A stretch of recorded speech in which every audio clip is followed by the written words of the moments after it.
একদিন এক ইঁদুর খাবার খুঁজতে খুঁজতে রাজার ঘরে প্রবেশ করল। সেখানে কোনো খাওয়ার জিনিস না পেয়ে সে একটি হীরার টুকরা গিলে ফেলল। এদিকে হীরা চুরি হওয়ার কারণে রাজপ্রাসাদে হুলস্থুল কাণ্ড বেঁধে গেল। রাজামশাই জ্যোতিষীকে ডাকলেন। গণনা করে জ্যোতিষী বলল, হীরার টুকরাটি একটি ইঁদুর খেয়ে ফেলেছে। সেনাপতি হীরা উদ্ধারের জন্য ঢেরা পিটিয়ে পুরস্কার ঘোষণা করল। এরপর এক শিকারী রাজসভায় এসে বলল, সে ইঁদুর মেরে হীরা উদ্ধার করবে। শিকারী যখন ইঁদুরটির খোঁজে বের হলো, তখন দেখতে পেল হাজার হাজার ইঁদুর একে অন্যের সাথে দল বেঁধে রয়েছে। আর একটা মাত্র ইঁদুর সবার থেকে আলাদা এক জায়গায় একটি ইটের উপর বসা, যেন সে সিংহাসনে বসে আছে।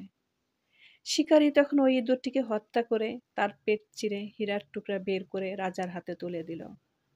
রাজামশাই অনেক খুশি হয়ে শিকারীকে তার প্রাপ্য পুরস্কার বুঝিয়ে দিয়ে জিজ্ঞাসা করলেন, হাজার হাজার ইঁদুরের মধ্যে তুমি কিভাবে বুঝলে ওই ইঁদুরটাই হীরা খেয়েছে, ওই ইঁদুরটাই হীরা চুরি করেছে? শিকারী মৃদু হেসে জবাব দিল, এটা খুব সহজ মহারাজ।